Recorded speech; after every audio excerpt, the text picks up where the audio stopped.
kundi sa bawat Pilipinong naniniwala sa pagbabago. Para sa bayan, para sa kinabukasan ng bawat Pilipino.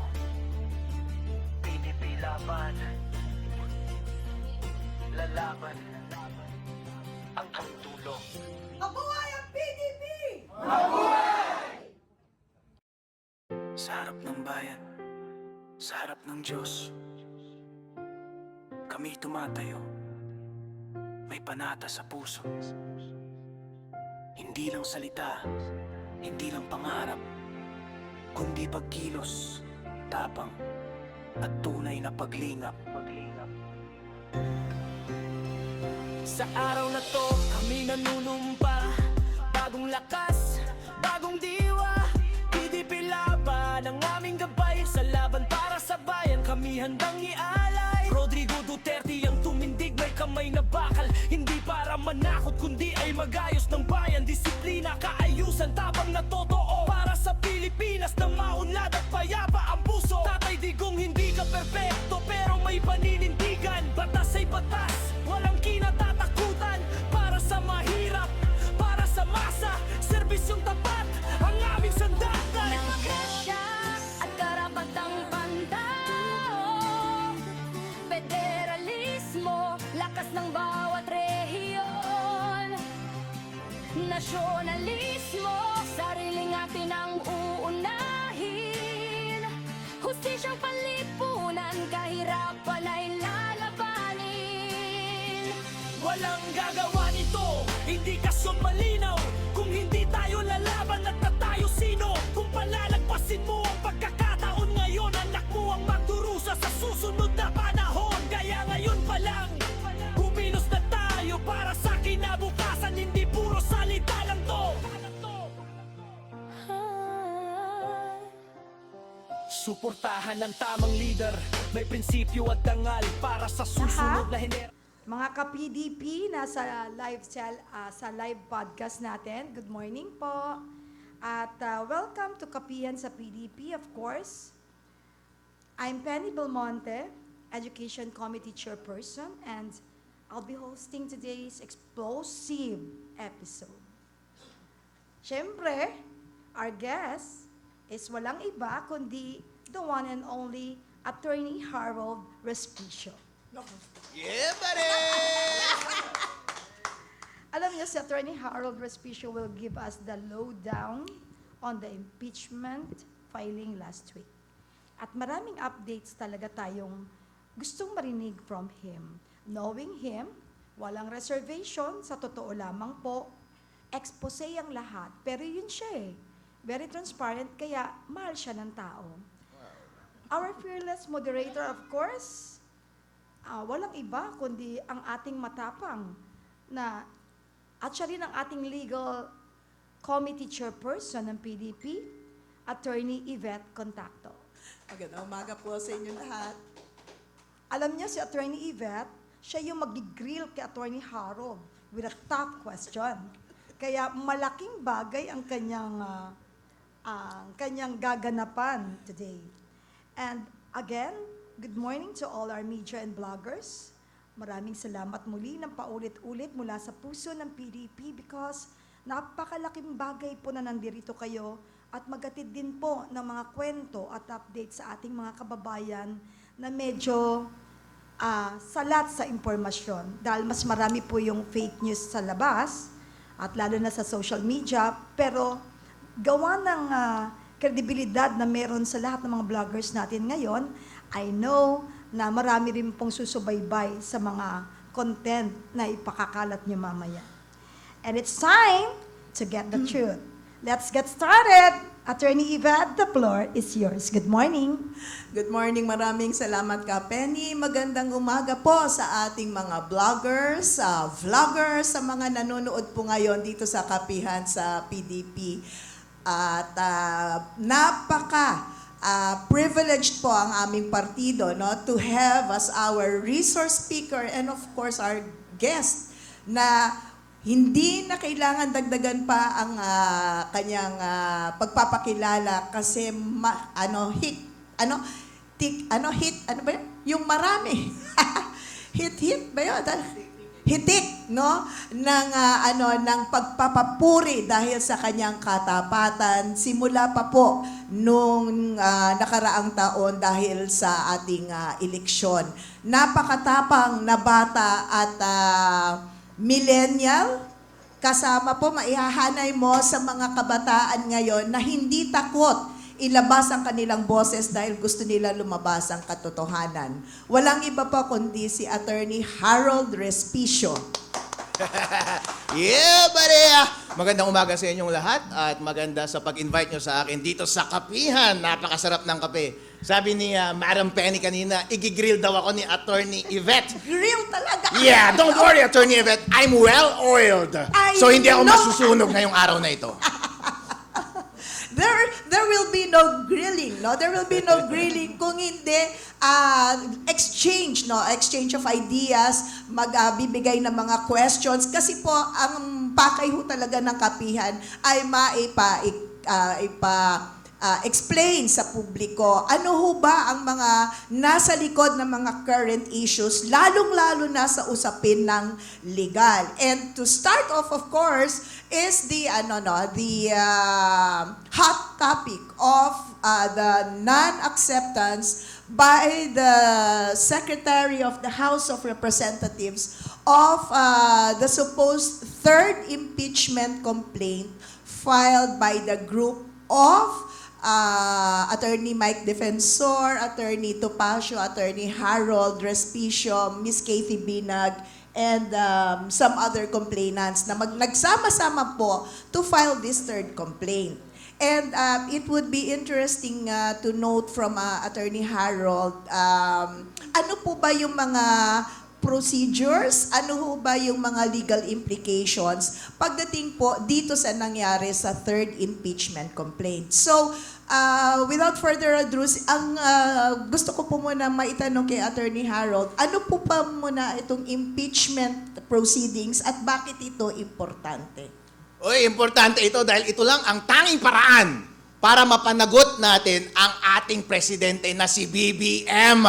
Wala na pong ibang paraan para mapanagot siya. Hindi mo siya pwedeng kasuhan sa ombudsman, hindi mo siya pwedeng kasuhan sa piskal, sa DOJ. Ang ibinibigay lamang ng konstitusyon na paraan para mapanagot ang isang leader ng bansa ay through impeachment. Kaya yun ang ginawa naming paraan noong Huwebes para siya ay mapanagot dahil siya ang ulo na nangyayaring korupsyon sa ating bansa. Kaso nga lang, since hindi nila pinatuloy yung impeachment, halata na ayaw nilang panagutin ang ating presidente. Kung ngayon pa nga lang, hindi nila pinagbibigyan na pamanagot ang ating presidente o marinig ng taong bayan ang kanyang accountability, meron ba silang kinakatakot? Exactly, no? And ano ho ba ang nakapaloob sa ating batas? At anong klaseng batas ang nagsasabi na dapat sa pamamaraan lamang ng impeachment pwedeng ipadaan para ang isang pinuno ng bansang Pilipinas ay matanggal sa pwesto? Hindi lamang batas, kundi ang saligang batas. Ayun. Ang presidente, para mapanagot, ang tanging paraan lamang ay impeachment. After niya maging president, pwede na natin siyang kasuhan left and right. Pero habang siya ay nakaupo, dapat natin siyang kasuhan ng impeachment. Ang tanong lang naman ngayon, gusto ba natin siyang managot? Tanggap ba natin na magpatuloy ang pagnanakaw sa ating bansa? Kung hindi natin tanggap na magpatuloy ang kanilang ginagawang kakorupsyonan, walang ibang mas magandang panahon kundi ngayon at ang tanging paraan na lamang na yan ay impeachment at binibigyan tayo ng maayos na procedure ng ating saligang batas. Pero una pa lamang, hindi na nila tayo pinatuloy. That is right. At sinabi niyo po kasi na ito lamang ang ang pwedeng magamit ng taong bayan sa pamamagitan ng sino-sino po, no? Kanino nila ipadadaan ang kanilang boses na gusto na nilang ipatanggal kung gusto man ng taong bayan na nasabi nyo gusto na ng taong bayan. Sino po ba dapat ang pwedeng gumawa nito para yung boses nila ay madinig? Ayon sa ating saligang batas, pwedeng magsampa ang mga pribadong mga citizens ng impeachment laban sa presidente at yun ang aming ginawa with the endorsement ng at least isang member ng House of Representatives. At yun ang ginawa namin doon sa House of Representatives nung Thursday. Pwede rin na ang mag-initiate ng impeachment ay 1/3 mismo ng House of Representatives. Yun ang mag-uumpisa, tapos may re-refer ito sa Committee on Justice, magkakaroon ng hearing sa Committee on Justice. Kapag dadalhin yung report ng Committee on Justice ng 1/3 ng members of the House of Representatives, pupunta tayo sa main event sa Senate at yun yung magiging impeachment court para mapatanggal ang ating presidente. Subalit, tama po ba, Attorney, na yung mga constituents, no? Kung yun ang hinaing nila, ang boses nila ay ang mga nasa House of Representatives! So, to my thinking, dapat kinokonsulta din, tama? Ng Tama. mga representatives, yung mga kinakatawan nila. Kung ano ba dapat ang magiging katayuan nila. Tama po ba yon? Tama yun, tandaan natin. Ayon sa ating konstitusyon, tayo ay isang democratic at republican government. Ang ibig sabihin ng republican government ay yung mga taong bayan ay rinerepresenta ng mga congressman. Ang mga congressman, kailangan nilang pakinggan ang boses ng kanilang mga constituent. Kung ano ang damdamin at hinaing ng kanilang mga constituent, yun dapat ang kanilang dalhin. Hindi naman na natin maitatanggi ngayon na ang damdamin ng taong bayan ay matigil na ang korupsyon. At ang tanging paraan lamang para matigil ang korupsyon ay tanggalin ang ulo ng korupsyon, at yun dapat ang dalhin ng mga members ng House of Representatives. Tama po yun. And kung sa ganitong pagkakataon na hindi magkaroon ng konsultasyon, no? Kasi alam natin, di ba, tama po kayo, after yan sa i-calendar sa order of business, dadalhin sa Committee on Justice, if they find that the evidence enough to support, no? So dadalhin nila yon sa House, tama, para magbotohan. Okay. Doon sa punto na yon, pag-aaralan ng ebidensya, sa tingin niyo po ba, dapat magpaliwanag pa ang congressman sa kanyang mga constituents? O ito po ang aking pagkakaintindi sa ebidensya? Ano sa tingin ninyo? Maganda po ba yon? O pwedeng sa kanya nila sa sarili niya? Hindi, ako magdidesisyon para sa aking probinsya. Ito ang aming magiging boses. Hindi pwede. Ang boses ng isang congressman ay dapat i-reflect ang boses ng taong bayan. Tandaan natin, yung mga hearings sa Committee on Justice ay public yan. Lahat ng deliberations, lahat ng trial ay nakikita ng taong bayan. Kaya obligasyon ng bawat member doon mismo sa loob ng Committee on Justice na ipakita ang lahat ng proceedings nila sa loob. At pagdating ng pagkakataon na pagbobotohan na nila, kung ano man ang resolution ng Committee on Justice, kailangan pa rin nilang ipaliwanag na tama at consistent sa hinaing ng taong bayan ang kanilang posisyon. Okay. And dun sa dun sa usapin po nung pagbigay po ng inyong complaint last Thursday. Okay, ano po ba ang mekanismo doon kung para ipaliwanag sa mga ating tagapakinig, ano ang naging proseso at ano ang naging resulta ng inyong naging hakbang? Hoy! Nakita nyo na yung resulta? Masaya ba kayo sa result? Hindi! Walang hiya tong Secretary General. Nakakaiyak at nakakagalit at saka nakakadiarrhea, nakakasuka.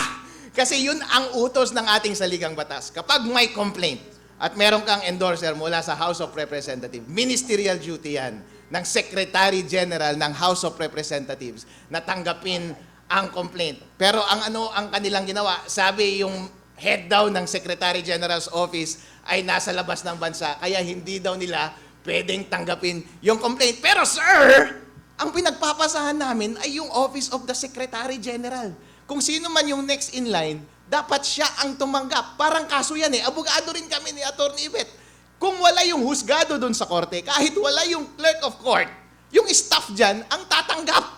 Yun din dapat ang ginawa ng Office of the Secretary General. Ang dami-daming tao doon. Ang dami-dami nating pinapasweldohan mga taong bayan. Bakit hindi nila ginagawa ang kanilang trabaho? Ang sinabi ng Deputy Bossing, hindi po kami authorized na mag-receive ng inyong complaint ngayong araw na ito. Tinanong namin, anong basis mo in law? Bakit ayaw mong tanggapin yung aming complaint? Sabi niya, sir, hindi lang ako authorized. Sabihin mo kung anong basis mo in law. Yun. Bakit ayaw mong tanggapin ang aming complaint? Kasi, ayon sa batas, binibigyan ka na ng otoridad ang iyong office mismo na tanggapin ang aming complaint. Bakit hindi mo tinanggap? And nung sinabi nga po yun na hindi ako authorized, at the very least, To my thinking sana nilabas niya, ito ho ang duties and responsibilities ko. Agad dito lang ako. Tama? Inamin niya na siya yung next. Tama po ba? Inamin niya na siya ang next in line. Para lang kung talagang gusto, tama po kayo, may batas hindi ba? If you're next in line, meron kang sets of duties and responsibilities, correct? He could have brought it out, correct? Tama, yun yung responsibilidad niya. Pero incriminating na yun. Siya na mismo yung nagle-layout ng kanyang liability ayon sa batas. Pero that is not necessary para mapanagot yung deputy na yun at para mapanagot yung Secretary Generals ng House of Representatives. Dahil malinaw na malinaw, naka-live tayo during that time at sapat ang ebidensya para sila ay mapanagot. Makakaasa po kayo na itong dalawang tao na ito at kung sino man ang kanilang kasabwat sa loob ng House Representative noong araw na yon ay mapapanagot at hindi nila maiiwasan ang paghihiganti ng batas. And what is the implication pagdating naman sa boses ng taong bayan, no? So to me, ang impression, pwede akong mag-decide kung kailan ko kayo pakikinggan. Tama? Kasi kung sinasabi mo na nobody can receive it, then napuputol ang serbisyo ninyo sa taong bayan. Tama po ba 'yon? Tama. Pero yung tinutukoy natin na approach ay discretionary approach ang tawag doon. Kapag ikaw ay public official, dalawa lang naman ang approach mo sa iyong trabaho. Ministerial or discretionary. Kapag discretionary, meron kang leeway na tumanggi. Pero depende yan kung ano ang tungkulin na nasa harap mo ngayon. Ang pagtanggap ng impeachment complaint ay ministerial. Wala kang leeway na tumanggi. Dapat tanggapin mo yan in all events. Kapag hindi mo tinanggap yung impeachment complaint, ikaw ay hindi tumutupad ng iyong tungkulin at dapat kang managot. Okay. And mag-komento lang po kayo dito sa sinabi ng Supreme Court sa GR number 278353, no? At ang title ay Sara Z. Duterte in her capacity as the Vice President of the Philippines as petitioner versus the House of Representatives et al. Malinaw po kasi sa decision ng Korte Suprema, no? Basahin ko lang po,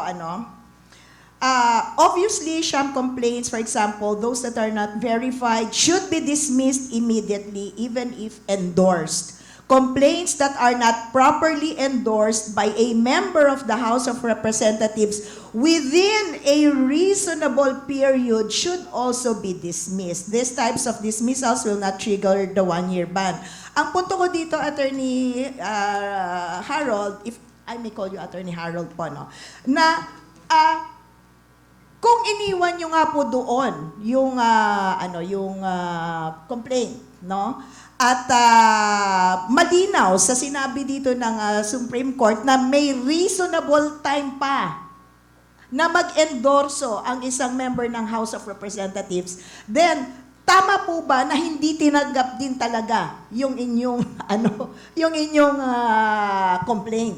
No! Kasi may reasonable period, tama po? Make no mistake, meron kaming mga endorser noong araw na iyon. Hindi kami mga tanga, nabababa kami doon at walang mag-e-endorse sa amin. Tanong ninyo kung kanino kaming tumambay na office na congressman noong araw na iyon. Tanungin ninyo kung sino yung mga congressman na nasa loob ng building na iyon para i-endorse kami noong araw na iyon. Meron kaming mga endorser. Yung sinasabi na yan ng Supreme Court na pwedeng i-dismiss kapag walang endorser for the sake of discussion ay papasok lamang kapag nasa Committee on Justice na.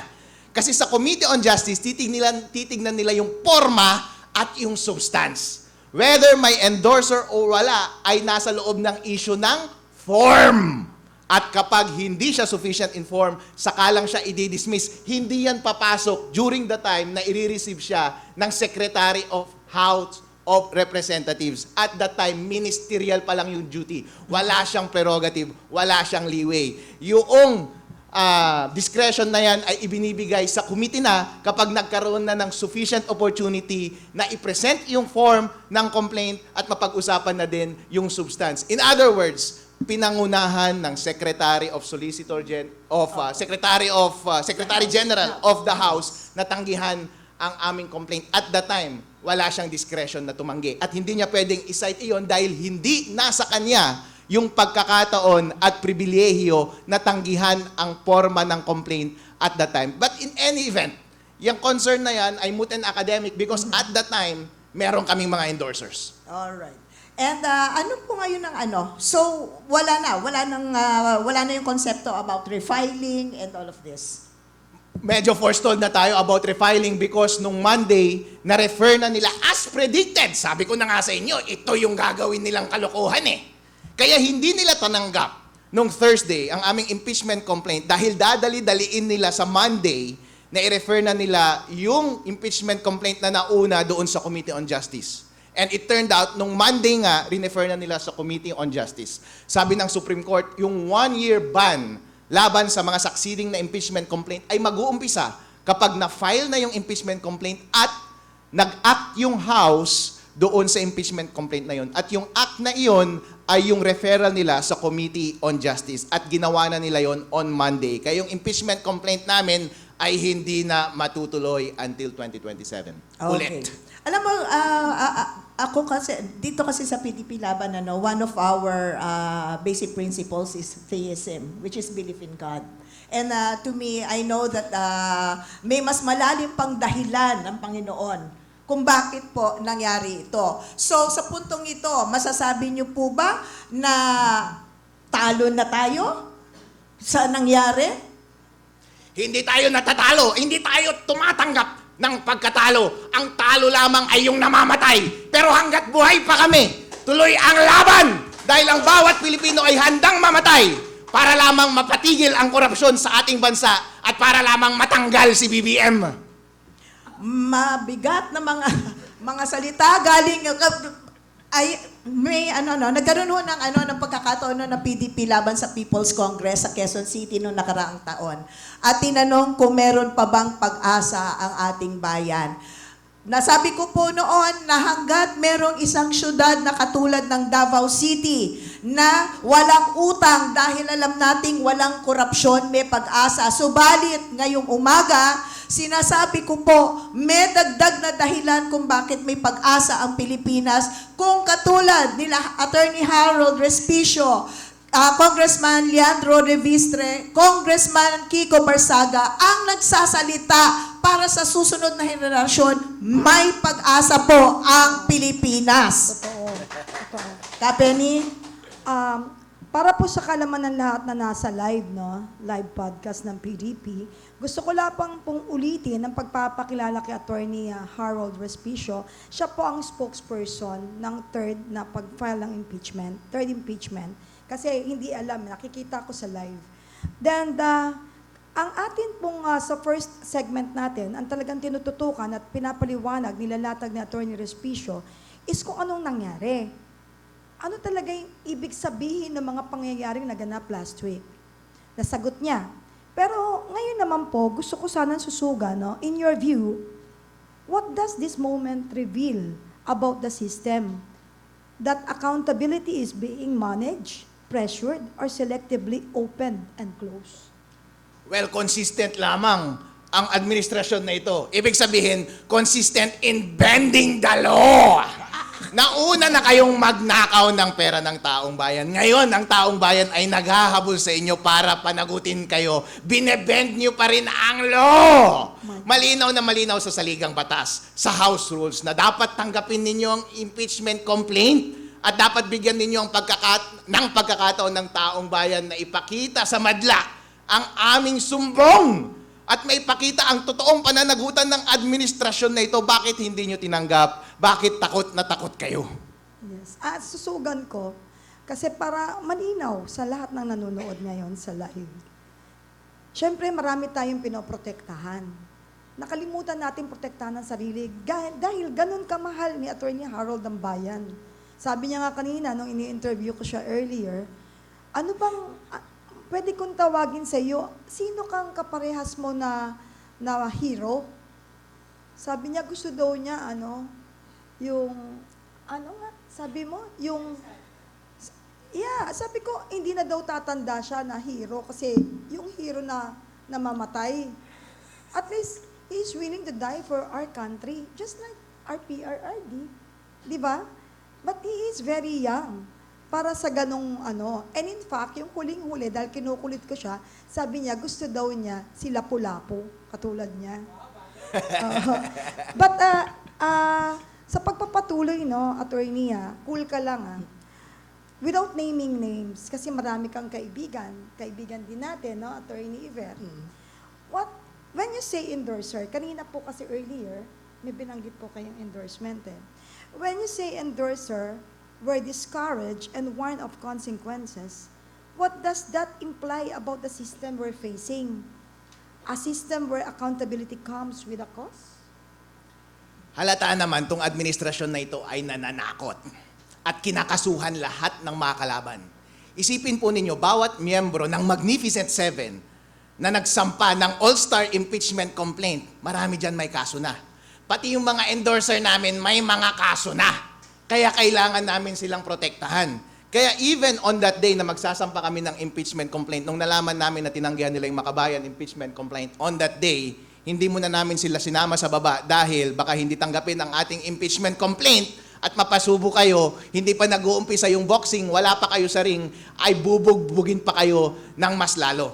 Kaya nga kapag napag-isipan na noong hindi tinanggap ang aming impeachment complaint at yung chances na baka i-dismiss lang din nila yung aming impeachment complaint pagdating sa loob ng Committee on Justice, napakahirap talagang magpatuloy dahil lahat kami ay kinakasuhan, iniipit, sinasira ang mga karir natin, baka patayin pa kaming lahat. Kaya hindi po basta-basta ang tapang na ipinakita ng ating mga endorser, bigyan natin sila ng pasasalamat. Kung sino man kayo, ayaw na namin silang pasalamatan, pero all gratitude, ibinibigay namin sa inyo lahat ng respeto. Maraming salamat po sa pagsuporta ninyo sa amin at maraming salamat din sa mga matatapang na Magnificent Seven na gumawa ng all-star impeachment complaint. Wala po silang nakukuha na kahit na anong pabor dito dahil lahat kami ay nanggagaling sa kung ano-anong direksyon. Ang common lamang sa aming lahat ay gusto naming mapatigil ang korupsyon na nangyayari sa bansa ngayon. Kahit ano pang mangyari sa amin, handa kaming lahat. Kahit mawala ang aming mga negosyo,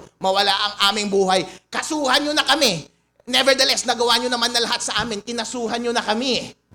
At marami na kayong ginawa sa amin, gusto nyo na kaming patayin, wala na kayong makukuha pa sa amin. Tandaan ninyo, kapag ang kinakalaban ninyo, ang binabangga ninyo, ay kinuha nyo na lahat at wala na kayong makukuha pa sa kanila at wala nang more pa na mawawala pa sa kanila, mas lalo nyo silang katakutan dahil ibibigay nila ang lahat hanggang makuha nila ang kanilang mga ninanais. Kaya tandaan mo, BBM, hindi kami hihinto. Magkakaroon ka rin ng pagkakataon na managot sa taong bayan. So, if this isn't a judgment on the complaint, then it's a judgment on what? On a system that fears open debate? Takot ba sila sa bukas na pakikipagbaka at pagpapaliwanag? At ano ba kinakatakutan nila? Bakit ayaw nilang bigyan ng laya yung dapat na tamang proseso? Tinatanong pa ba yan? Itong administrasyon na ito ay duwag. Kapag ay ikaw ay matapang, kinakaharap mo ang katotohanan. Hindi ka natatakot na magkaroon ng public proceedings para maipakita sa taong bayan kung ano talaga ang totoong nangyari. Pero bago pa maipakita yung totoong nangyari, takot ka na. Halatang meron kang itinatago. At yung mga kalaban nila, instead na harapin nila head-on, issue by issue, merit by merit, ano ang ginagawa? Kinakasuhan. Lahat ng mga nagsasalita laban sa administrasyon na ito ay may kaso. Ang mga idol ko na si Lian Lebiste, itong si Meow Meow, I love you baby, sinuspende sa Kongreso at may kaso din. Ako may kaso din. Pinaaresto din ako. Hello sir, duwag ka ba? Bakit ayaw mo kami harapin ng diretsyo at harapin ang iyong pananagutan? Bakit puro pang didiskarte ang iyong ginagawa? Halatang meron po kayong itinatago. Can we tackle up about Pero pwede kung susugan ko lang yung Yeah, sinabi ni sure, Attorney sure. Harold.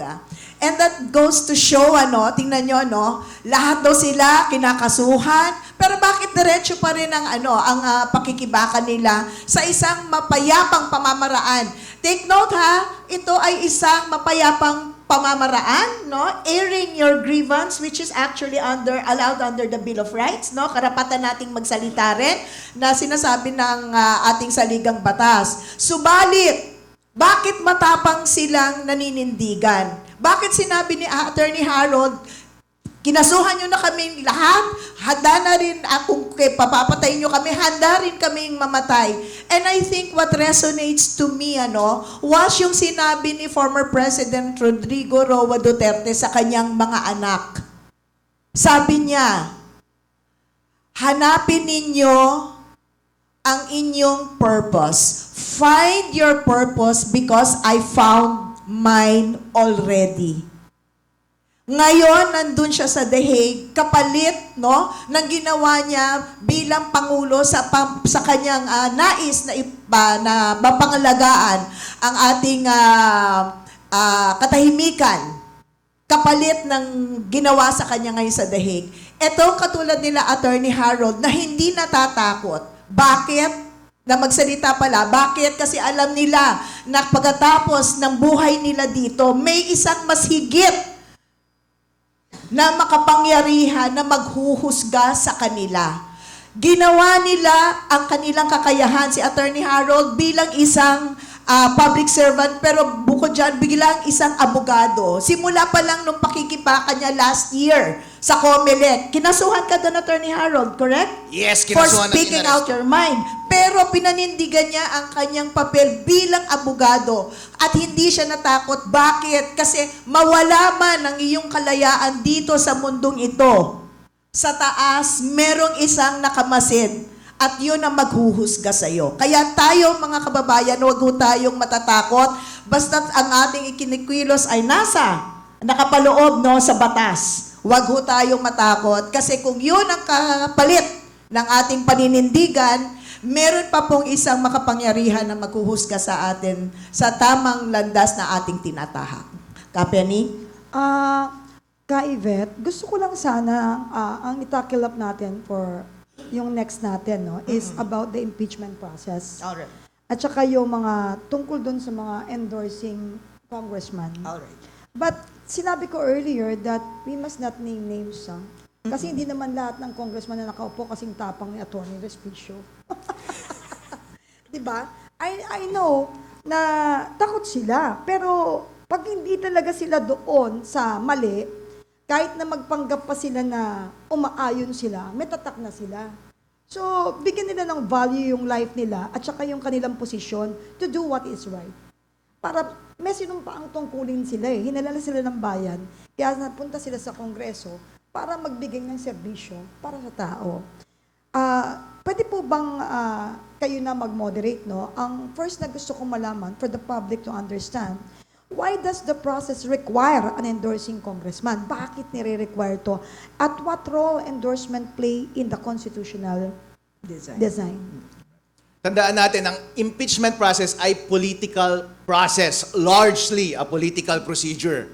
Kaya ang ating mga kababayan ay represented ng mga representatives natin sa House of Representatives. Kaya kung meron mang mag-uumpisa ng kahit na anong impeachment complaint, dapat political move pa rin ito. Kaya kailangan ng endorser or 1/3 ng members of House of Representatives ang magdala ng impeachment complaint. Hindi basta-bastang tigi-isa lamang na private citizen ang magko-complain kasi nga naman kapag lahat tayong magko-complaint na tapos sunod-sunod parang ang dami nilang ginagawa, iistorbohin pa natin silang lahat. It's a political process and ang ating politics, ang dynamics niyan ay parating naglalaban yung executive, yung House of Representatives at yung judiciary. At ang parating bumubugbog dapat sa ating executive department ay yung mga members of House of Representatives. Kaya kung meron mang una dapat na umatake doon sa ating presidente, kung ma-ensure natin ang maayos na pamamalakad ng ating bansa ay dapat pangunahan ng mga members ng House of Representatives. At kami, na mga private citizen at taong bayan ang nagbibigay dapat ng suporta sa kanila. At any rate, kung ano man ang damdamin ng taong bayan, yun dapat ang dalhin ng bawat miyembro ng House of Representatives. At hindi natin maitatanggi at this point. Sawang-sawa na ang taong bayan, ayaw na namin ng kakorupsyonan at gusto na namin managot si BBM, hindi natin maitatanggihan kasi obvious na obvious. Sila ang may kasalanan. Inamin na rin nila na sila yung grupo na nagnakaw. Nagtuturoan nila na sila. Obvious na obvious ba kung sino ang dapat nating panagutin? Ang question na lang ngayon, sinong paniniwalaan natin? Si Zaldico na kasama nila sa conspiracy or yung kanilang palusot? Kung nasa korte yan, automatic, impeach na kaagad at convicted si BBM eh. Napakadali. Kaya hindi pinapafile. Alin Kaya ano? hindi pwedeng i-file kasi convict. Kaya hindi pwedeng i-file. Totoo yan, Madam Penny. Kasi napakadali. Alam mo yan, Attorney Yvette, napakadaling mag-convict kapag lahat ay umaamin na. Halimbawa, ang isang kaso, grupo, sindikato, yung gumawa ng kalokohan. Hindi nila itinatanggi yung modus operandi nila. Hindi nila tinatanggi kung sino yung participants. Nagtuturoan na sila kung sino-sino yung dapat managot. Identified na natin lahat ng mga taong yun. Ang issue na lang ngayon ay kung sino yung credibility na paniniwalaan natin. Yung kredibilidad ba ni Zaldico o yung kredibilidad ni Claire na nagsasalita on behalf of the President. Kapag nasa korte ka, titingnan mo lang naman kung ano yung kalidad ng statement ng bawat participant. Ano yung kalidad ng statement ni Zaldico? Pinesenta niya na sa atin ang lahat ng detalye. Yung modus nila na paggamit ng unprogrammed appropriations, ng pagnakaw ng private funds, ng PhilHealth, ng PDIC, yun ang ginamit nila na pagbigay ng 2 billion SOP sa Malacanang every month sa pag-deliver ng mali-maletang 57 billion doon sa Forbes Park. Everything fits doon sa kwento. Paniwala, ngayon tingnan natin yung burden na i-disprove yung statement ng iyong co-conspirator nasa isang conspirator na. Ano ang sagot mo? Kung ang sagot niya AI, ang dali namang pabulaanan, sino ang paniniwalaan mo? Malamang automatic convicted silang lahat. Oh. Actually, ang isa kong sususugan sana, pero pag nagsalita si Attorney Harold, parang nasasagot na lahat Nababasa niya ba yung mind ng mga moderator? Kasi sasabihin ko sana, in theory, endorsement is supposed to be what? A procedural bridge to allow the institution to act? But in practice, can it become a gatekeeping choke point? Parang ano? Yes. Since it is a political process, ang mga politiko naman pwede nilang gamitin yon para i-stymie o i-thwart or i-frustrate ang accountability ng ating presidente. Obviously, yun ang ginagawa nila. Pero, tandaan po natin, separation of powers between the executive and House of Representatives. Dapat yung House of Representatives, hindi dapat magpapagamit yan sa presidente. Kung ano man ang agenda ng presidente, hindi dapat yan may kipag-align yung House of Representatives. Bagkus, dapat sila ang unang mag-question, sila ang unang mag-bring to account ng executive department. Pero ano ang ginawa nila? Kampi-kampi silang lahat. Baka yung sinabing wala akong authority na gawin yan, baka galing pa kay BBM. Yung sinasabing wala silang authority na tumanggap. Hoy! Secretary General at yung Deputy ng Secretary General, violate ninyo yung separation of powers na nakalagay sa ating konstitusyon. Hindi pwede na kumampi kayo doon sa ating presidente. Dapat i-maintain ninyo yung independence ninyo dahil yan lamang ang tanging guarantee ng ating konstitusyon na ma-ensure na bawat branch ng ating government ay mapanagot sa isa't isa. Kapag hindi na napapatupad ng maayos yung mechanics na yan sa ating constitution, walang totoong demokrasya sa ating bansa at nakikita natin yon ngayon. Alam mo, ang galing niya. Alam mo kung bakit? Sabi ko sa iyo, yung tatlo sanang ilalatag ko sa kanya, nasasagot niya kaagad ng advance. Kaya ngayon, babasahin ko 2 kaagad. Hinanda namin to for you. Actually, sasabihin ko sa next ko is when support erodes. Not because evidence failed, but because the environment changed. Just like what happened last week. What does that tell us about the real barrier law or power pressure? Plus, wait lang, alam ko sasagutin mo akong diretso How do you explain to supporters that this isn't about kulang ang resibo? Bit-bit nyo nga isang maleta Pero maleta to ng mga reklamo.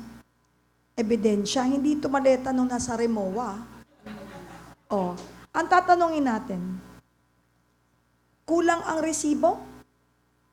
But about transactional politics, where the system punishes anyone who step forward. Ganun bang nangyari last week?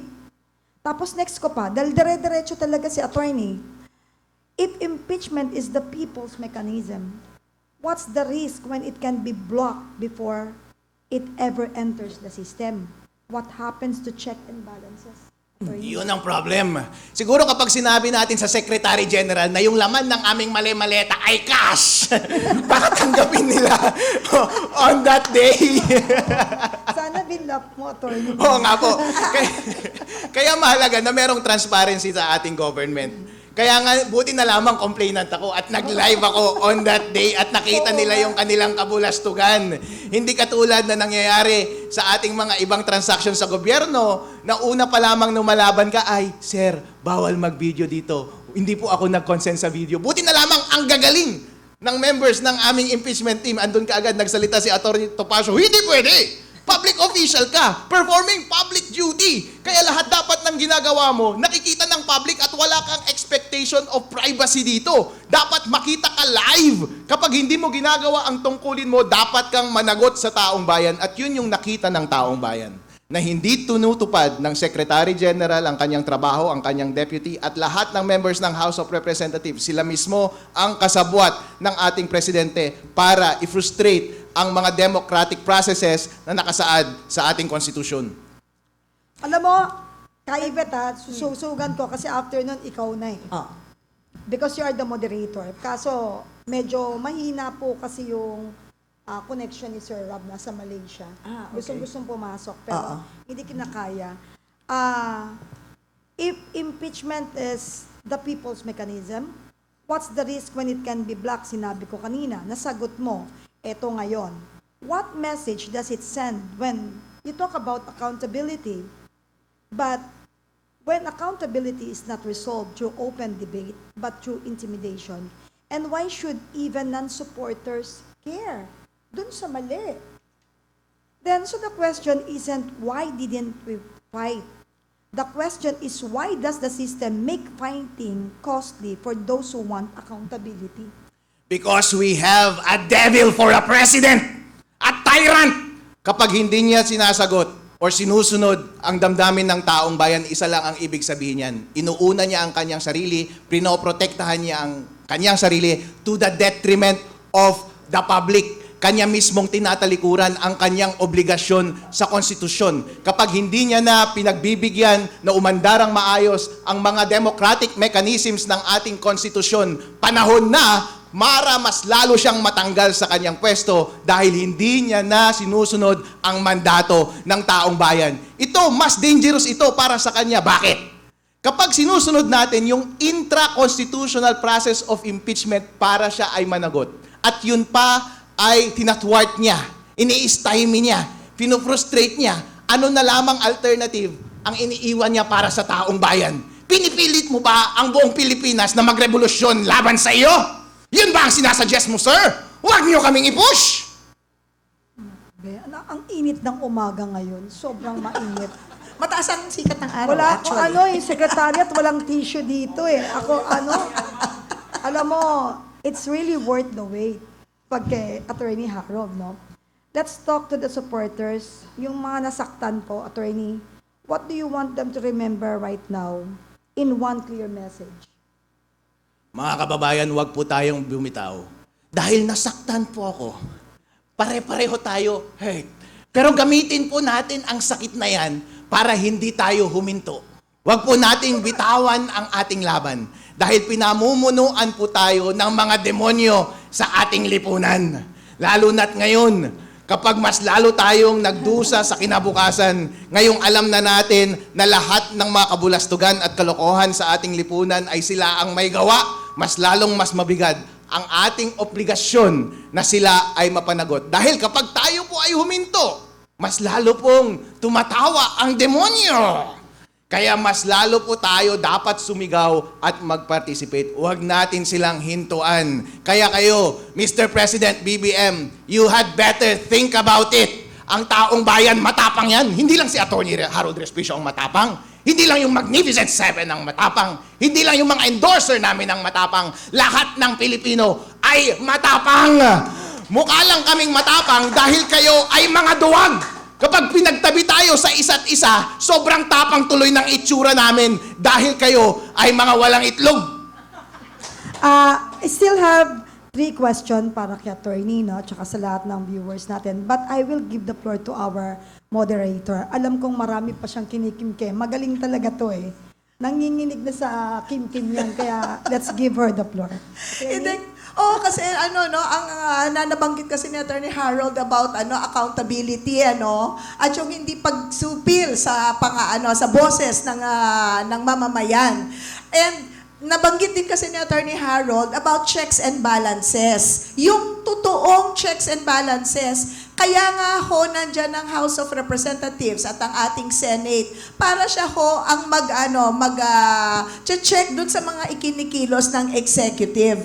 Pero kapag nagsanib puwersa na po, Attorney Harold, ang executive at ang legislative branch ng ating gobyerno, sa usapin na ganitong humihirap ang ating bansa dahil sa korupsyon, ano ho ang inyong saloobin pagdating dito sa issue ng checks and balances na dapat lalo pang ang pinaiigting dahil nakalagay yan sa ating saligang batas? Mga kababayan, payag ba kayo sa ganitong arrangement? Payag ba kayo na patuloy na nakawin ang ating pera? Payag ba kayo na hindi sila mapanagot? Payag ba kayo na pinaglalaroan tayo? O yun pala eh! Kaya wag tayong tumigil mga kababayan. Sabi nga nila, sinisisi pa nila tayo kung bakit daw hindi umaandar ang ekonomiya ng Pilipinas dahil daw nagsasampa tayo ng impeachment. Kami ba ang sinisisi ninyo? Hindi ba't gawain nyo yan all the while? Kaya walang nag-i-invest sa ating bansa. Naghihirap ang ating mga kababayan. Walang mga investment na pumapasok para magpayaman sa mga bawat Pilipino ay dahil sa mga kalokohan na inyong mga ginagawa. Dahil hindi makadiskarte ang mga investments dito sa ating bansa, mga negosyante. Tapos kami pa ang sisisihin ninyo. Hello sir, magpakatotoo kayo, mga ipokrito kayong lahat. Panginoon na nga gumawa ng paraan, hindi ba? In-expose yung sa flood control. And then after that, ano nangyari? Ayaw na magpautang ng South Korea. Correct? Ang punto ko, hindi kayo ang dahilan. Sila na mismo po ang gumagawa ng sarili nilang hukay sa mga nangyayari dito sa issue ng korupsyon. So Attorney Harold, with all of this that is happening, ano ang nakikita po ninyong pag-usad nitong complaints na final ni Attorney De Jesus at na inendorso at yung pangalawang impeachment complaint na inendorso ng Makabayan Bloc? What happens now to these 2 complaints procedurally? I assure you folks, they will be dismissed. They will be dismissed dahil napakahina ng mga complaint. Takot sila, hindi nila tinanggap yung pangatlong impeachment complaint dahil alam nila na yun yung pinaka-substantive, pinaka-kompleto. Male-maleta, kompleto sa ebidensya, mga dokumento, mga proof, mga video. Alam nila na all-star lahat ng sumama. Alam nila na people's complaint, itong pangatlong impeachment complaint, dahil lahat kami ay nanggaling sa lahat ng direksyon. Rinerepresenta namin ang damdamin ng taong bayan. Alam nila na once na-expose ang kanilang kalokohan through our impeachment complaint, through trial and procedure doon sa Committee on Justice and through eventually impeachment court doon sa Senate, alam nila na for sure na matatanggal si BBM sa kanyang pwesto. Impeach ka agad yan or otherwise through other means. Kaya pinigilan nila ang aming impeachment complaint. Ngayon, patay na yung third impeachment complaint.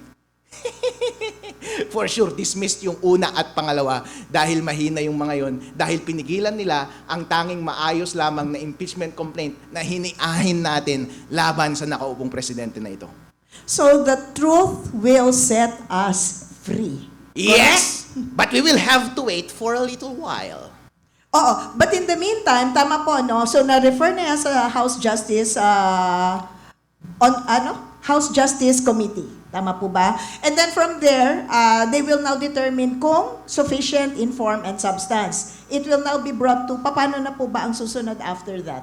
Gagawa sila ng report by majority and then ipepresenta nila yon sa plenary. Plenary. Kung saan- Ano ho ba ang ibig sabihin ng plenary sa ating mga nakikinig? Ibig sabihin, lahat na ng miyembro ng House of Representatives ay magpa-participate. At hihingi sila ng 1/3 na boto mula sa House of Representatives para iakyat sa impeachment court, sa Senate, yung impeachment trial. Pero bago pa ba dumating iyan, Attorney Yvette, pwede kaagad nilang i-dismiss kaagad sa loob mismo ng Committee on Justice. Dahil by vote of majority, pwede nila nasabihin na dismiss na yung case, therefore hindi na nila isasalang sa plenary yung question of whether or not ipoproceed sa trial yung impeachment complaints. And in the meantime, pasok na rin yung 1-year ban. Pasok na rin yung 1-year ban. Okay. So what do you mean, attorney? Ramdam namin sa sinasabi mo at paglalatag, parang ang dama rin, I think the blogger also feels what I feel. Is it planted? Hindi lang siya planted, it thrived and flourished. May fertilizer pa. At ang daming mga gardener na nakikialam, tinubigan pa ang baho-baho. Halatang halata. Okay, mga kababayan, nadinig po ninyo, mama, yung punto na yun ng proseso. Okay? Pagkatapos daw po, dun sa House Justice Committee, sila ang magde-determine kung sufficient ba, kung karapat-dapat ba na idalhin sa plenaryo sa lahat ng mga congressman itong reklamong ito. Subalit, kung dun pa lang sa committee na yon ay madidismiss na po ang kaso, papasok na po yung 1-year ban rule. Ibig sabihin, mag-aantay na naman tayo ng 1 taon pa bago makapaghain. Kaya, dalawa po ang aantabayan na natin, Attorney Harold. No? Number 1, tama po ba ang desisyon, ang committee report ng House Justice Committee at pagdating sa plenaryo, ano ang magiging botohan. Pero ang alam ko rin po, dapat lahat ng mga congressman ay mabigyan ng kopya nitong reklamo kasama ang ebidensya. Tama po ba? Tama po, sa loob ng committee magkakaroon ng hearing dyan at kailangan din mag-submit ng kanyang sagot si Presidente BBM at titignan nila yung form and substance kung sapat iyon para ipresenta sa plenaryo. Kapag ang majority ng Committee on Justice ay nag-decide na i-dismiss yung dalawa, either on form or on substance, dead balls na ang ating impeachment laban kay BBM. Sayang! Pero pwede rin nilang pagsamahin yung dalawang complaint, yung final ni Attorney De Jesus at yung final nung pangalawang grupo. It looks like pagsasamahin nilang dalawa iyon dahil dalawang complaint ang refer nila sa Committee on Justice. And this is allowed? Yes, this is allowed. All right. Okay? Kanina nabanggit na ba natin yung tungkol dun sa system na yung mga tao parang pagod na? Pagod na yung mga tao eh.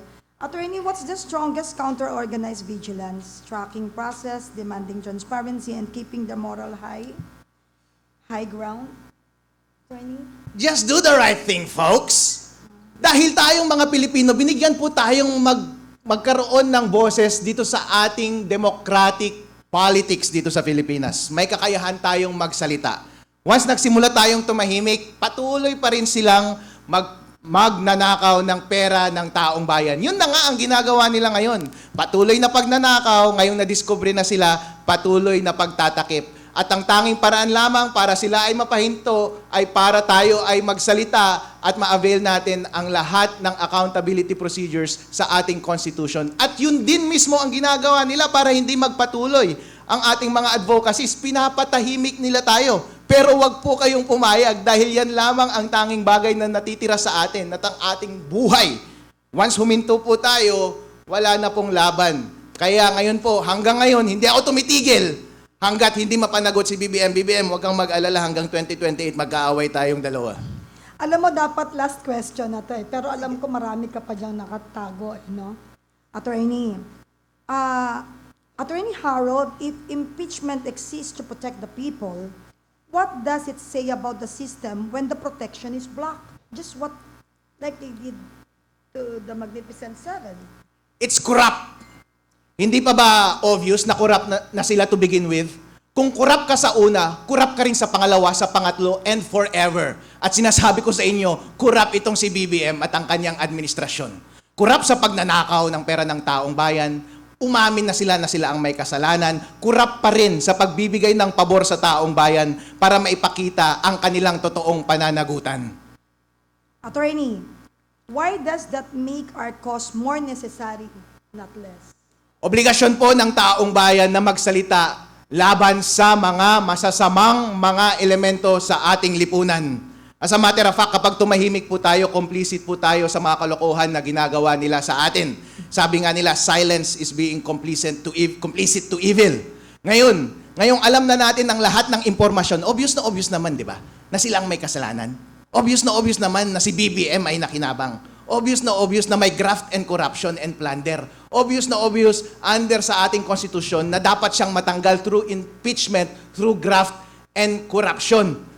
Kapag hindi pa tayo nagsalita, baka sa bandang huli, tayo rin ang masisisi. Kaya taong bayan, obligasyon natin ngayon na hindi bitawan ang laban na ito. Samahan niyo kami, please.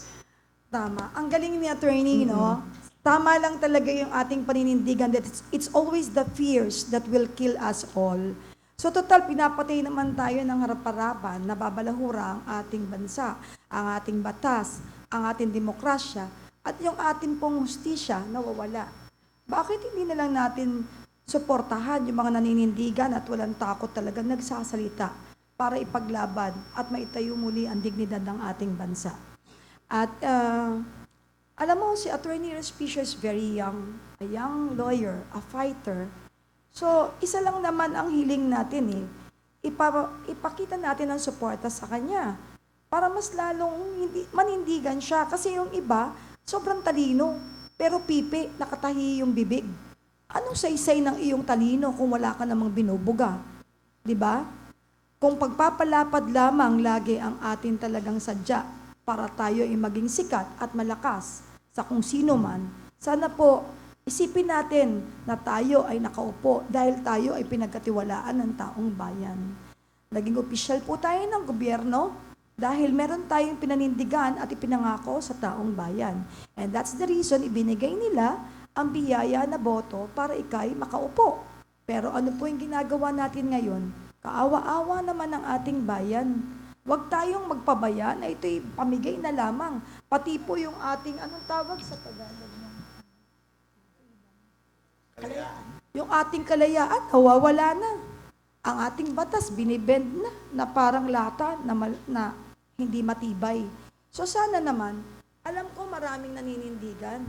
Pero lakasan natin ang boses. Kapag nakita natin naninindigan yan, sa kahit na anong rally, pupunta tayo kung kaya natin. Kung hindi man, through social media, we can help. Just like the bloggers who are with us today. Thank you very much from the bottom of our hearts. 10 po ng aming mga kasamaan sa PDP, alam ninyo? Lahat kayo dito. Sasabihin ko na, taas na o namin pinagmamalaki. Lahat ng vlogger na makikita nyo dito, sikat. Pero, walang bayad dyan ha. Walang bayad dyan. Basta kami dito, kape at pandesal, overflowing. Pero alam mo, sabi ko nga, attorney, wala kaming binabayaran dito. Baka may maningil sa inyo, paglabas, sumbong mo sa akin. Pero wala talaga. At ibibigay ko ulit ang floor kay Attorney Yvette, ang ating moderator. Alam kong marami pang nasa bulsa niyang katanungan. Marami. We will take advantage of yung presence po ni Attorney Harold. Dahil Opo. bihira po to. Alam ninyo, yes, without thinking, sumagot ka agad siya na pupunta siya. Because this time, ito mga small sinasabi nila, mga low, hindi naman ganun kasikat. Lahat ng taong gustong malaman ng katotohanan, pupunta at pupunta sa lahat ng may makikita silang naninindigang tao. Katulad ni Attorney Harold. Dati napapanood ko lang siya Ang kinakalaban niya parang Comelec. Talagang, I really admire him. At talagang nire-respeto ko talaga. Sabi ko, kailan ko kaya ito makikita? Kaya nung nag-text ako sa kanya, nakikita ko siya, laging akala ko nagwawala lang siyang ganun. Pinakinggan ko mabuti, may laman. Tapos abogado pala. Akala ko siya yung laging pumupunta sa entablado para sa rally. Pero you need to listen, word for word, because may laman po lahat ng sinasabi ni Attorney Respicio. Sa PDP laban, hindi naman namin minamaliit ang pangkalahatan. Pero inuuna namin talagang nire-request na makadaupang palad, yung may laman na maglalatag sa taong bayan ng katotohanan. Di ba? Always remember, paulit-ulit ko pong sinasabi that the fears will kill us all. Kaya kung ano man ang inyong paninindigan, takot kayong lumantad, pag may naninindigan, atin pong sama-samang suportahan. Attorney Yvette? Yes. Kaya nga, hindi ba, sa pabungad pa lang ng pagpapaliwanag ni Attorney Harold, sinabi niya, ang impeachment po ay isang political exercise. Politika po ito. Kaya nga po sa mga nakikinig ngayon, importante po talaga ang boses ninyo pagdating sa botohan, pagdating ng eleksyon, kung sino ang inyong iluluklok. Dahil ho, yun lang ho ang isa sa inyong pamamaraan para madinig ang inyong boses. Ngayon, kung yung mga niluklok ninyo, hindi naman pala dinidinig ang inyong boses, mag-isip-isip na po tayo sa susunod na eleksyon. Kaya nga po, no, maganda, okay lang na hindi ho na-file yung third impeachment complaint. Nakadisenyo na ho yan sa plano ng Panginoon. Bakit? Kasi dito ho sa mga nag-file, makikita po ninyo doon sa mga kanilang nire-represent, lalong-lalo na po dito sa pangalawang impeachment complaint na inendorso ng Makabayan Bloc. Makikita po natin kung yung mga nag-endorso ba ay pinag-aralan yung reklamo bago nila inendorso. Pinag-aralan din ba nila yung ebidensya bago nila ito inendorso? At kung ito ay makakaabot din, no, sa plenaryo. Doon pa rin, kung sakasakali pagpalari na umabot ito sa plenaryo, madidinig ng mga Pilipino ang kanilang mga boses sa kanilang kinatawan kung paano sila boboto. Ano-ano ang mga partido na maninindigan para sa issue na dinala nitong mga nagrereklamo. Ngayon, ano man po ang mangyari, meron pa ba, Attorney Harold, na pamamaraan para magkaroon ng boses ang ating taong bayan pagkatapos nitong impeachment? Attorney Yvette, are you suggesting a people power revolution? Hindi naman po. Ang iniisip ko po ay ang darating na 2028. Democratic process pa rin. Democratic process pa rin po tayo, sir. Paano yan yung mga nag-iinit na nating mga kababayan katulad ko? Na, Na gusto namin ng pagbabago ngayon pa lang. Gusto nyo bang matanggal si BBM ngayon pa lang? Gusto nyo na bang matigil ang korupsyon ngayong araw pa lang na ito? Yes! Sayang impeachment. Sana yun, hindi ba? Yun lamang ang tanging paraan na ibinigay ng ating konstitusyon para sa atin na maayos, intra-constitutional. Pero ipinagkait pa nila sa atin. Pinipilit ba nila tayo na mag-avail of extra-constitutional process? Gusto ba nilang mag-take up arms tayo? Or diskarte yan ng mga makakaliwa? Or gusto nila people power revolution? Yeah, pare! At any rate, mga kababayan, kung sabi nga ni Attorney Yvette, kung paabutin natin to sa 2028, alam na ninyo kung sino ang iboboto ninyo at huwag ninyong iboto itong mga korap na ito na nasa administrasyon at mga kakampi nila. Ilista ninyo kung sino ang mga kakampi nilang senador, mga congressman na tumatahimik ngayon. Sabi nga ni Miss Penny, mga pipi itong mga ito. Mga pipi, bingi, sa Ingles, dumb. Sabi ko nga, hindi lang pipi mga pepe. Sa mga pepe na gusto ko, ang gusto ko lang na pusi ay yung sa ex-girlfriend ko at si Meow Meow. Sila lang ang pusa na gusto ko. Pero lahat ng mga nasa administrasyon na ito, mga pepe. blip, blip. Ikakat, wag niyong ikakat, wala tayong reservation.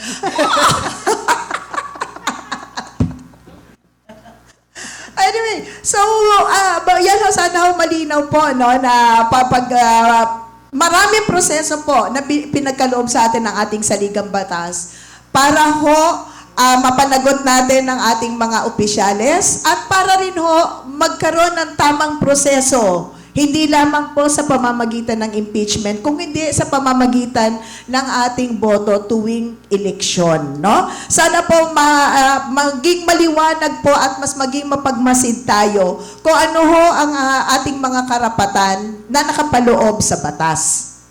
Ngayon, gusto ko sana tanungin yung mga vloggers natin na nandito ngayon. Baka meron o kayong mga katanungan. Bakit naman po hindi? Isa hong mabilis na pagsagot si Attorney Harold ho. Tatlong tanong para sa mga vloggers. Huwag sa akin ha, kay Attorney Harold.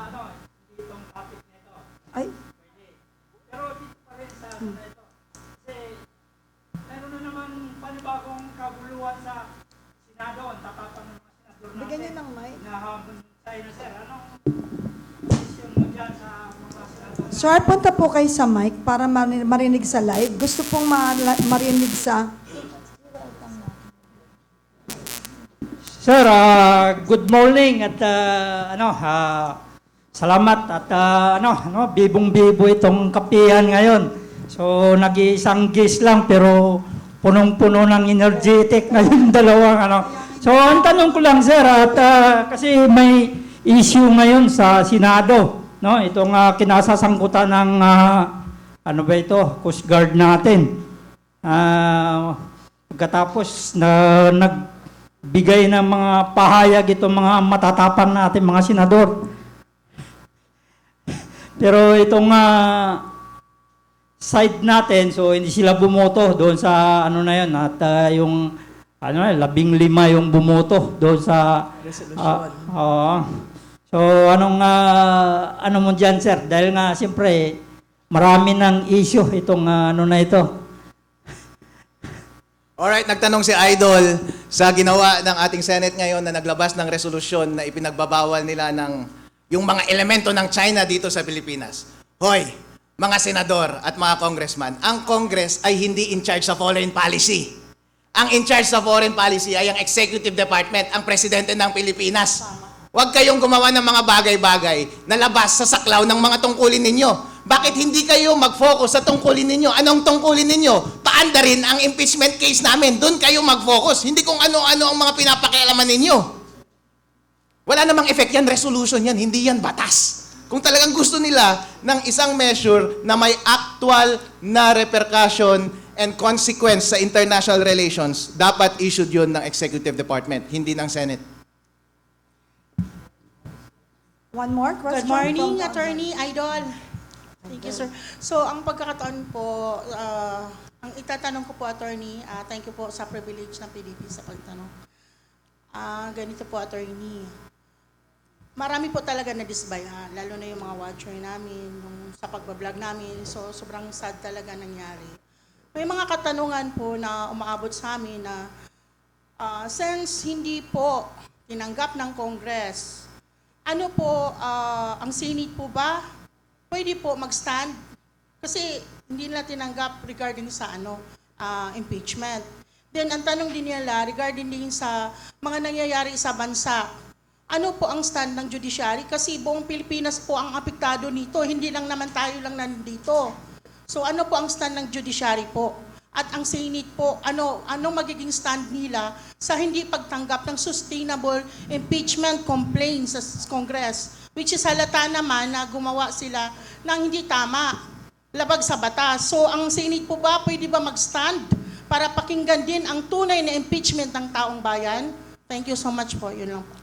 Masyado pang maaga at this point para gumawa ng stand ang Senate. Kapag susundin natin yung proseso ng ating konstitusyon, kailangan man ng umandar doon sa Committee on Justice. Kapag hindi na-dismiss yun, kailangan i-present sa plenary ng House yung boto bago umakyat sa Senate. Pagdating naman sa boses ng Supreme Court, ang daming mga petition na isinasampa sa inyong opisina laban sa administrasyon na ito. Pwede bang paandarin ninyo, please? Dahil kayo na lamang ang aming hinihintay. At marami pa kaming ipapasa actually ng mga petition sa inyong opisina tungkol sa hindi nila pagtanggap ng aming substantive impeachment complaint. Pwede bang i-resolve nyo iyon ng timely para naman maramdaman ng taong bayan na merong kabuluhan ang aming ginagawa? Kasi baka mas mauna pang mag-expire yung 1-year bar rule at makakapag-refile kami ulit bago ninyo i-resolve yung aming petisyon na kine-question ang maling pagtanggi nila ng aming third impeachment complaint.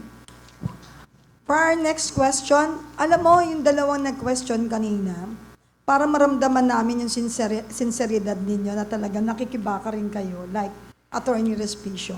Pwede po bang magpakilala muna kayo? Baka nagtatago lang kayo, takot din kayo. matatapang ata ang ating mga vlogger. Pag hindi nagpakilala yan, So, vlogger po, Biyahe ni Benji TV. At yan, sinusubaybayan ko po yung idol ko na yan. Dahil alam ko, pag nandiyan siya, very, very energetic yung talagang, talaga. So, sir, what's your name again? Biyahe ni Benji TV. Okay, yan yung unang-unang nag-question. Yung pangalawa, si ma'am. Yes, good morning po. Kapihan sa PDP. Idol, Attorney Harold Respicio. Sir, ako po si Marites Escoto na matagal na po nakikibaka. At ngayon po ay isang vlogger ng Vigilant Boys PH. Naku, ang daming followers niyan. At the same time, media ng Ronda Balita National. Wow, sa- Maraming salamat po. For our next question po, sir, pakilala muna tayo. Alright, magandang umaga po sa lahat po ng mga vlogger. Thank you so much po for having me here. Raul Suwang ko po ng Margot TV. Isa rin po akong media. At also at the same time, vlogger din naman po. And content creator. Susundan ko lang po yung mga tanong po ng mga nauna sa akin. And also, the same time, sinabi po ni Sir Attorney Harold Respicio regarding about this impeachment. Na kung saan nga po ay wala na po ba pag-asa yung pangatlo, no? Na kung saan nga po, Sir, Attorney, marami po sa atin yung mga kababayan, especially na po sa mga nasalaylayan, no? Karamihan po sa kanila ay hindi po talaga nila nauunawaan kung ano po ba talaga ang ibig niyo pong sabihin, no? Doon sa inyo pong sinabi po kanina regarding about doon sa impeachment po ninyo na hindi na po ito matutuloy. Ito po ba, sir, ay wala na pong pag-asa, lalo na po sa mga kababayan ho natin nasa remote area, no, na kung saan po ngayon may mga cellphone na rin. Nais ko naman po, sir, makuha alaman po yung pinaka-detailed na paraan or paano ba yung next move po ninyo, and also at the same time, ano po ba ang dapat po natin gawin, lalo na po yung mga nasa laylayan. Maraming salamat po sa lahat po, sir. Thank you. Nung bata pa ako, meron akong crush. Binigyan ko siya ng bulaklak. Pero hindi niya tinanggap yung bulaklak ko. Sa tingin niyo, on the next day, bibigyan ko pa siya ng bulaklak o hindi na? Eh di mapapahiya rin ako, hindi ba? Hindi na. Ganon din po ang nangyari dito. Ang aming impeachment team ay all-star. Nanggaling yan sa lahat ng political quarrel. Hindi lang iisang kulay yan. Inassemble namin yung mga pinakamagagaling na abogado, may pangalan na politiko, at meron ng track record. Andyan si Mike Defensor, instrumental sa ERAP impeachment noon. Andyan si Attorney Topacio, #1 lawyer sa Philippines. Andyan sila Attorney Manny Luna, successful impeachment sa COMELEC Commissioner Bautista noon. Kaya napakaganda at may dignidad itong mga tao na ito. Ganon din yung mga endorser namin. May paninindigan. Kompleto kami. Male-maleta ang aming ebidensya at papeles nung Thursday. Handa kaming lahat. Pero kaso nga lang, nung nag-offer kami ng filing noong Thursday at tinanggihan kami at hindi tinanggap ang aming bulaklak, sa tingin mo, ganado pa kaming bumalik doon at mag-file ulit ng pangalawang bulaklak? Hindi na po. Ganon din po, kailangan nating intindihin ang ating mga kasama.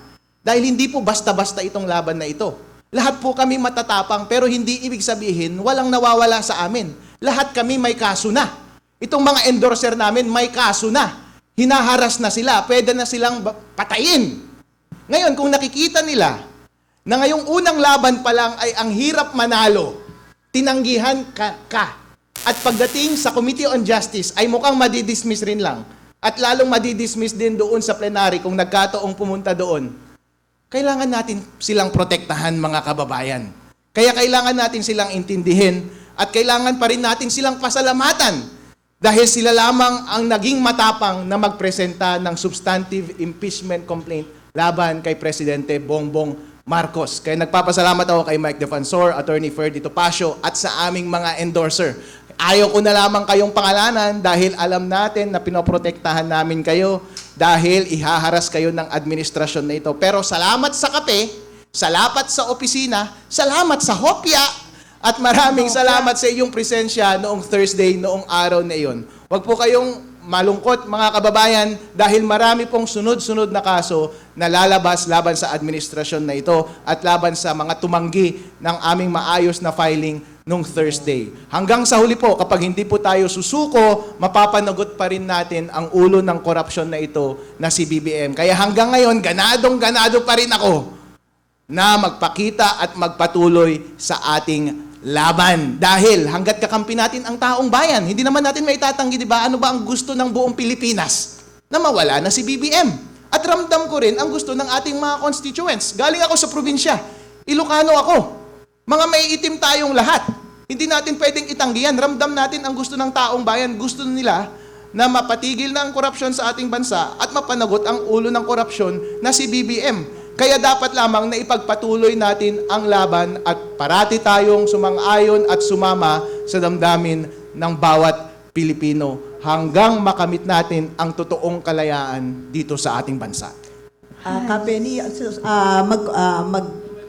mag-comment lang ako sa sinabi ni Attorney Harold, na sabi niya, siya mismo, ramdam na niya doon sa baba kung ano ang sentimiento doon sa kanilang lugar. So it's going to be interesting kung paano boboto ang kanilang kinatawan sa Kongreso. Tama po, Attorney Harold, no? Pero yun na nga po, bukod nga dito sa impeachment na ating susubaybayan, meron pa nga tayong armas hindi ba? At ano yon sa darating na 2028? Attorney Harold, this year is 2026. Alam natin maggaano kalaki ang role ng COMELEC sa darating na 2028. Ang chairman po ay pareho pa rin. Tama po ba sa 2028? Si Chairman Garcia. Tama po. At sa nang nakaraang taon, alam ko po, naging malakas ang inyong loob para i-call out ang COMELEC dahil po dito sa sistema ng ating automated machine, counting machines, pati yung sistema ng ating pagboboto. Darating na po ang 2028, Attorney Harold, 2.5 years down the road, ano ho ang maipapayo po ninyo sa ating mga nakikinig na mga magiging botante at mga susunod na mga henerasyon na magiging botante na rin sa 2028? My best friend, King George, ito ang mensahe ko para sa'yo. Sundin mo ang batas. Nasa Omnibus Election Code na once mapili ang ating automated election system na ipakita mo ang buong sistema including ang source code sa taong bayan, major political parties and groups. Ginawa niya ba yan noong 2025? Hindi. Dahil yun lamang ang tanging paraan na ma-ensure natin na hindi madadaya ang source code, hindi madadaya yung transmission, at hindi madadaya yung database. Ngayon po, isa pang probisyon ng ating Omnibus Election Code na dapat niyang sundin ay habang binibilang ng automated election system ang ating mga balota, dapat yung mga watcher nakikita nila yung balota para merong parallel manual counting. Para kahit merong nakatanim na daya doon sa source code, doon sa transmission, or kung meron silang gagawing daya sa database, ay merong armas ang mga watcher na ipakita na meron talagang malawakan na daya na nangyari. Ito ay hindi pa rin sinunod ni best friend King George nung nakalaang eleksyon. Kapag sinunod niya ang dalawang bagay na ito sa 2028, ay magkakaroon tayo ng reasonable confidence na may iaangat ang kredibilidad at integridad ng ating eleksyon. Pero, kung ayaw pa rin gawin yan ni Chairman George Garcia, dapat i-impeach na rin natin siya. Susunod natin yang i-impeach si Chairman George Garcia. In any event, mga kababayan, meron pong mga movement para baguhin ang ating election system, para sundin ng maayos ang ating Omnibus Election Code at Automated Election System Law dito sa buong Pilipinas. Suportahan niyo po iyon. Ang gusto po natin ay sure na hindi madadaya ang susunod na eleksyon na 2028. At any rate, ang tanging paraan lamang para makontra natin yung daya ay isang overwhelming support sa taong gustong suportahan natin sa 2028. Alam na ninyo kung sino ang gusto ninyong suportahan, hindi ba? At ang tanging armas lang namin or natin para laban sa mga daya na itatanim nila sa mga makina ay ang landslide victory para sa kanya. Kaya i-make sure natin, umpisa pa lang ngayon, na makakamit natin ang landslide victory pagdating sa 2028 para kahit anong daya pa man ang gawin nila sa ating mga automated counting machines, sa transmission at database, ay hindi nila makokontra ang overwhelming votes and support ng madlang Pilipino. Dahil kung hindi, kung ramdam natin na panalo talaga ang ating manok sa 2028 at obvious na merong daya. Dahil babantayan natin yan sa 2028, hindi ko palalagpasin yan.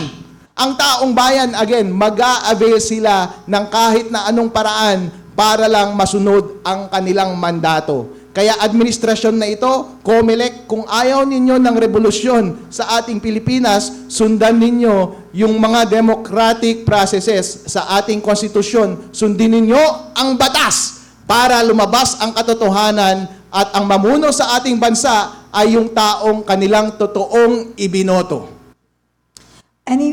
Now that time check is 11, ano na ba, 11? 20? 20. We need to get ready para sa atin pong any parting words, Attorney Yvette? Siguro po sa sa ating mga tagapakinig at maraming salamat din po pala magpapasalamat ako first sa ating mga bloggers and vloggers sa patuloy ninyong pagsuporta dito sa kapihan na ang tanging layunin ay maipaabot sa ating taong bayan sa pinakasimpleng pamamaraan ang mga issues at mga legalidad para mapaliwanag itong mga issues, lalong-lalo na po sa katayuan ng aming partido pagdating sa mga issues na to. Sa araw rin na to, nagpapasalamat ako, Attorney Harold Respicio, for your time. Napakalaking bagay po para, kumbaga hindi legalidad, pero paliwanag niya sa inyo sa isang simpleng pamamaraan ng proseso ng impeachment at kung bakit importante ito sa atin bilang Pilipino, lalong-lalo na sa boses natin pagdating sa issue ng panagot ng mga opisyales na hindi po pwedeng kasuhan sa korte. Okay? So, dito po, sana po sa umagang ito, kami po ay nakatulong sa inyong dagdag kaalaman at patuloy po ninyong suportahan ng kapihan sa PDP sa pamumuno rin po ng aming Kapeni Belmonte. Maraming salamat, Kapeni. Salamat, Attorney Yvette, Yvette, no? Alam mo, kanina, malinaw na malinaw sa lahat ng tagapakinig at saka nasa live, no? Podcast tayo, mga nanonood, mga followers po ng PDP or kapihan sa PDP. Ang inilatag po ni Attorney Harold Respicio ay napakalinaw. Alam mo, malinaw ang laban dahil sa nilatag niya, sama-sama tayo dapat dyan. At samahan natin lahat ang naninindigan. Kayang-kaya kasi, basta't sama-sama. Lahat po ay para sa tama, kaya laban para sa bayan. For our last parting words coming from our talagang pinagmamalaki, napakatapang, grabe, kinakabahan nga ako dito Pero kasama niyo po kami dito, Attorney Respicio. Pinapawisan ako sa nguso kanina pa tuwing nagsasalita siya. Any parting words? Attorney, kahit nasabi mo na lahat, we want to hear more from you. Miss Penny, pinagpapawisan daw siya. Am I making you wet? No, Oh, grabe just ka kidding. naman. Iba naman yun. Talaga, ito naman. Baka maano tayo ng parental guidance tayo. Gusto ko magpasalamat una sa lahat sa ating mga kababayan, bawat Pilipino. Maraming salamat po sa suporta ninyo na ibinigay sa amin. Ramdam na ramdam po namin ang inyong yakap at pagbibigay ng lakas sa amin. Kayo po ang dahilan. Kaya kami nag-umpisa at patuloy na naglalaban para sa ating mga karapatan at kalayaan. Kaya wag po sana kayong huminto. Ipagpatuloy po natin ang laban na ito hanggang sa huli. Dapat po ay magkasama-sama tayo para sama-sama nating makamit ang totoong kalayaan at katotohanan dito sa ating bansa. At gusto ko ring magpasalamat sa mga endorser namin na nagtaya ng kanilang buhay, reputasyon at negosyo para lamang i-endorse kami nung Thursday. Itong mga tao na po na ito ay meron ng mga death threats, may mga kaso na po. Pero itinaya pa rin nila ang kanilang buhay, ang kanilang opisina. Binigyan kami ng kape, kopya, kape Batangas, at kung ano-ano pang mga bagay. Pero po, dahil po sa inyo, nagkaroon kami ng lakas para ipagpatuloy ang laban na ito, laban sa korupsyon na nangyayari sa ating bansa. At gusto ko rin pong magpasalamat sa Magnificent Seven na nag-prepare ng pinaka-substantive at pinakamagandang impeachment complaint sana laban kay BBM. Dahil ito pong mga taong ito ay wala pong kulay, nanggaling sila sa lahat ng direksyon. Itinaya po nila ang kanilang buhay. Marami po sa amin ay may kaso na at alam namin nakakasuhan pa ulit kami sa mga susunod na linggo at buwan. At marami po kaming interes sa bansa na ito na aming itinataya para lamang maipaglaban ang ating karapatan at mapatigil na ang korupsyon sa ating bansa. Special mention kay dating Congressman Mike Defensor, kay number 1 political lawyer Ferdy Topacio, Mr. Attorney Manny Luna, Mr. Jing Paras, Cathy Binag, General Virgilio Garcia. Ayun po. Kaya maraming salamat po sa inyong lahat. You did a very well job. Napakaganda po ng inyong performance. Kaso nga lang, kapag ang binabangga natin ay demonyong pader, mahirap talagang buwagin. Pero since kasama natin ang taong bayan, isang malaking tangke ang dadalhin natin sa susunod dahil hindi tayo papayag hanggat hindi mapatigil ang malawakang korupsyon sa ating bansa at mapatanggal ang ulo ng ahas sa ating bansa na si BBM. Trinaydor mo kami, kabsat. Panahon na para mag-step down ka. Grabe, ang galing ni, palakpakan naman natin si attorney. Na-starstruck kami, no? Para sa lahat, thank you very much, attorney, no? Sa lahat ng mga nasa live podcast na manonood natin, mga viewers, mga followers, alam niyo po, napakagwapo sa personal ni attorney. Ibang-iba sa TV, hindi siya photogenic. Tapos, ang liit ng mukha niya sa personal. Plus, para sa mga single dyan, binata to.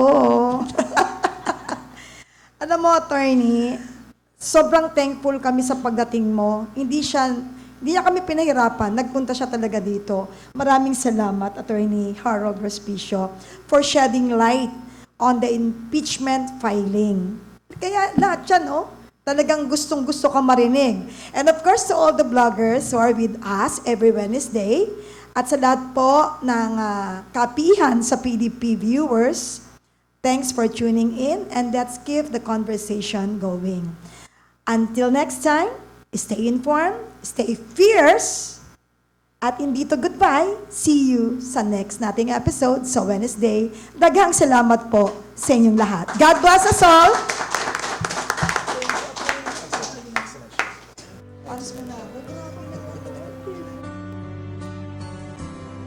Ang bulong ay kumalat na, isa ang nais nila, isigaw ang nadarama. Pilipinas muling magsama-sama. Pilipinas, Duterte pa rin ang tunay na nagmamahal sa atin. Laban niya ay laban natin. Pilipinas, Duterte pa rin. Inang bayang minamahal,